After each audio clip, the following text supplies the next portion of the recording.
welcome back to Respect Your Game. We are just 6 days away from the Wimbledon women's final, but we have to get through the quarterfinals earlier this week first. And the exciting part of the women's tournament is that whoever takes home the trophy on July 12th will be the 9th woman in the past 9 years to do so. So we're guaranteed a first-time title winner, which is so exciting and so new and fun. And there are 4 more quarterfinal matches to be played Tuesday and Wednesday. And Aryna Sabalenka made her 11th straight consecutive Grand Slam quarterfinal appearance. But the real headline that was turning heads was the shocking upsets that happened all throughout this tournament so far, and notably Coco Gauff eliminated in the first round. So Kasey, how surprising was this for you? Oh my gosh, I was so surprised. And I know most fans are kind of reacting to, she just won the French Open. How do you kind of come and drop out in the first round? But I remind fans that don't psychotically watch tennis, like, those different surfaces, they matter, and you can only game plan so much for them. And it's been a big topic with Wimbledon in terms of just like,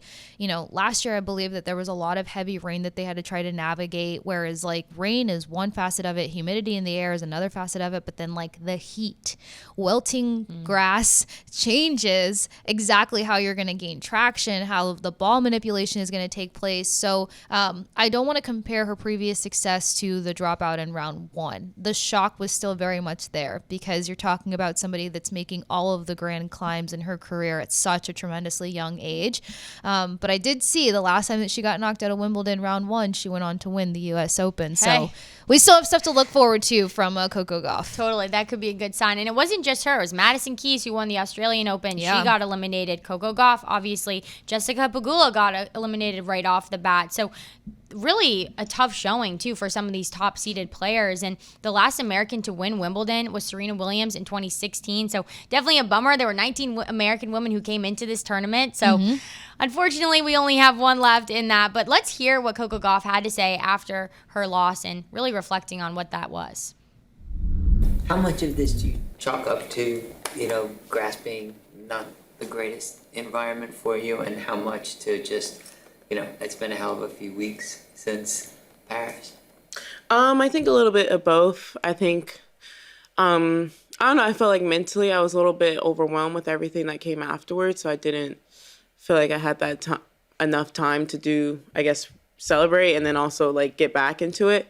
But, it's the first time of this experience of, like, coming off a win and having to play Wimbledon, and I definitely learned a lot of what I would and would not do again. But yeah, also she played great. When I saw the draw, I knew it would be a tough match for me. And I think obviously I played her on clay, and I think that surface that suits me a little bit better, and it was still a tough 3-setter. So I knew today would be tough, and I had chances, but it is what it is.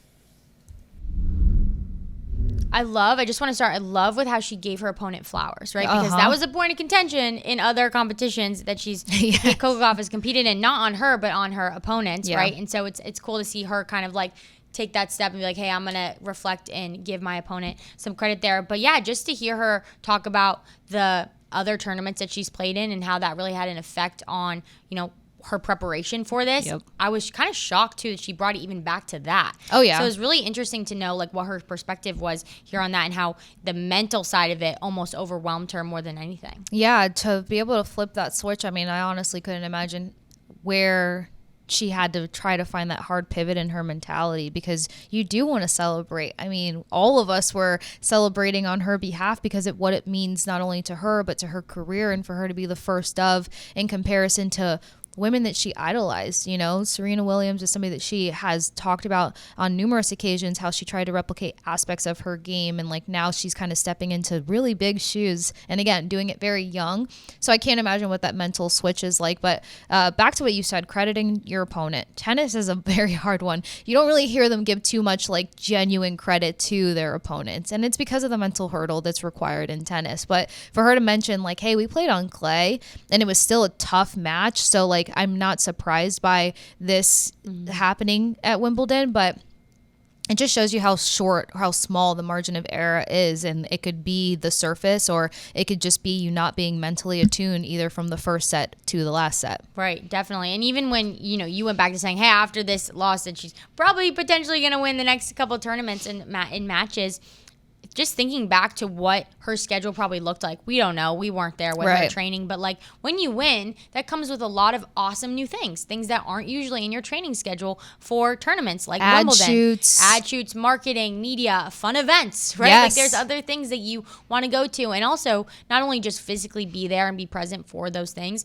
but also, like, mentally that space. You need to be able to, like, bask in a win for sure. But then, you know, the wolf at the bottom of the mountain is hungrier than the wolf at the top of the mountain. Like, there's a little bit of that too. And she didn't explicitly say, you know, like, my mind wasn't right. But in a sense, I think it was that balance of, hey, how much do I let this win carry me, and how much do I not? How much do I celebrate? How much do I go ahead and turn the page? And actually, I love that you added some emphasis to that part, because if you look at it, like, for instance, don't hold me to this, but I'm pretty sure from what I saw, I don't think Ben Shelton competed in the French Open. There's a number of players that will decide not to do the French Open. They'll go do smaller tournaments that are already in England to be on that time schedule, to start getting a routine there, and to just really kind of like hone specific skill sets for their larger opponents that are coming up. I mean, Taylor Fritz is somebody we'll talk about shortly, but, like, you know, some people really have to curtail their schedule throughout a season to say, I'm going to do these big tournaments, I'm going to do these small ones, because the turnaround between a French Open, a Wimbledon, a US Open,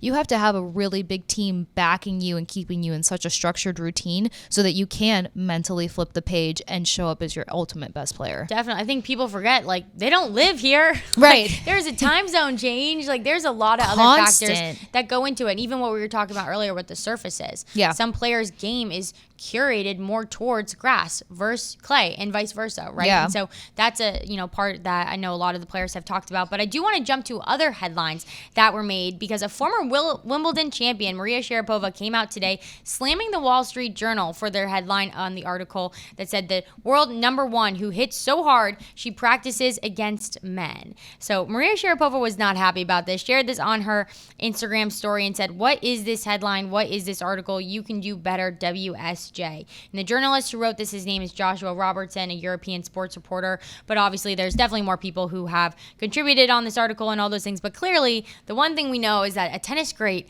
is not happy about this headline. So, Kasey, are you shocked to see this? Do you think this was an overreaction by Maria Sharapova? What are you thinking about this tagline? I think it's very on brand for Sharapova, for a number of reasons. Sharapova.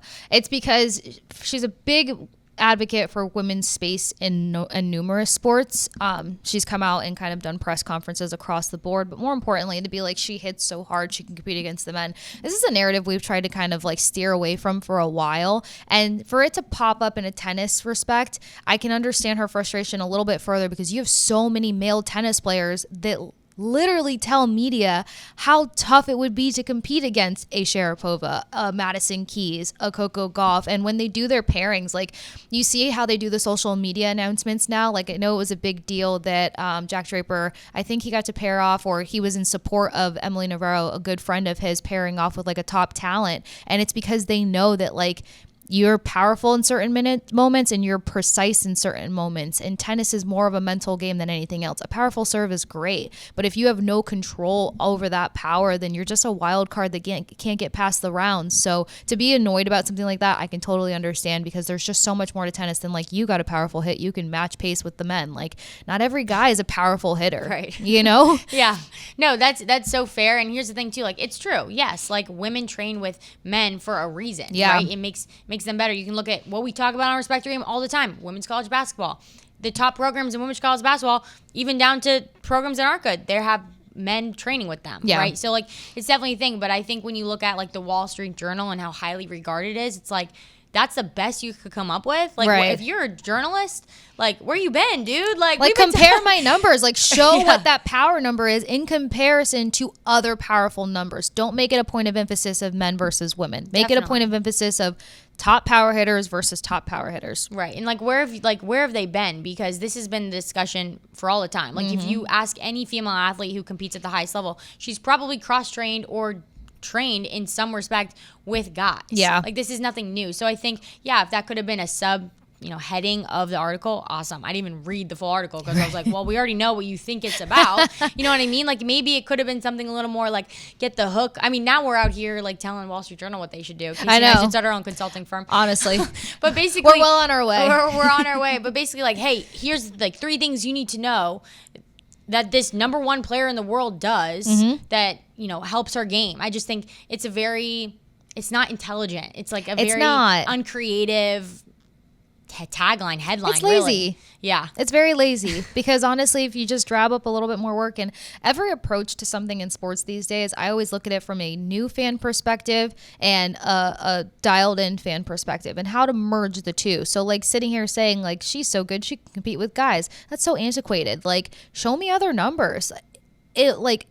Not entertain. What's the word I'm looking for? Educate me. Right. Educate me while you highlight something that should be getting its flowers. During Wimbledon, like during a time when people are logging on, watching tennis, right? Like I would say like it's not always on the TV. It's not the first thing you see when you turn on SportsCenter, right? So when there are these big time matches, these Grand Slams, like let's talk about it in the right way. So I was definitely confused. Had Maria Sharapova on my wall growing up as a kid and a big fat head. I actually didn't know who she was for a long time. I just kind of funny story. My sister had a big fat head of some football players, and I was like, hey, I want a fat head on my wall too. And my dad was like, all right, like I'll get you Maria Sharapova. And that's for hysterical. some reason I like didn't connect the two. I just was like, oh cool, like tennis player on my wall. And then I was at the grocery store one day, like years later, I saw her on a magazine. I'm like, that woman looks familiar. I'm like, well, she was on my wall as a fat head. You know what? They always have killer style though. So at least you maybe have like a stylistic she's wearing icon. Kasey's outfit today. I really, again, leaned into the Wimbledon conversation. It is so cool. Well, another really awesome story at Wimbledon right now is Ben Shelton. And after his 3rd round win, he called his elder sister Emma's employer to give her more PTO as she'd be his lucky charm in Wimbledon. The employer was Morgan Stanley, and they gladly accepted. I think a lot of people would have been up in arms about this, but this is just so fun. This is why we love sports and getting to see cute things like this. But I feel like if you didn't give her PTO for that would be wrong. I mean, what would you do as her employer? Like her brother was killing it. Calls you and is like, hey, I need my lucky charm here. Like, what are you going to do? But like many sports, Morgan Stanley is quite involved from the sponsorship side. So I'm sure there's a little bit of a soft spot to be like, hey, we totally get it. And she probably works hard. It's got to be one of those things in your contract that's like, unseen situations or like PTO for things unknown, what's going to come up. And I feel like so true. That definitely counts. Like that has to count. And, it's only certain situations that this happens. So it's not like that happens every day. Absolutely. And I think that call was very much needed and on brand because right before we started the show, I saw that Ben Shelton's actually getting the tap to make it to the quarterfinals. So he is going to be in high representation for the Americans, but he's been a fun guy to watch over the past couple of years. Just a ball of energy, went to UF, followed a number of his dad's footsteps. So like he's so ingrained with his family. You can tell his family is his heartbeat for the success that he is pressing upon for sure. And then of course, if you're not paying attention to his numbers, his stats, his climb in tennis, then you got to be paying attention to how him and Trinity Rodman are like the it couple of tennis right now. If anyone saw the Wimbledon movie with Kirsten Dunst, like just reinsert Ben Shelton and Trinity Rodman. It's so cute. Hey, it's awesome. There's so many different ways that you can talk about sports and all the fun storylines through it. And I love the family support too because it is an individual sport, right? Unless you're playing doubles. And so to be able to have that team, that family come around you, it's important. So get that PTO if you're a tennis player and you're a family member because you got to be there to cheer them on. But that wraps up our Wimbledon women's discussion.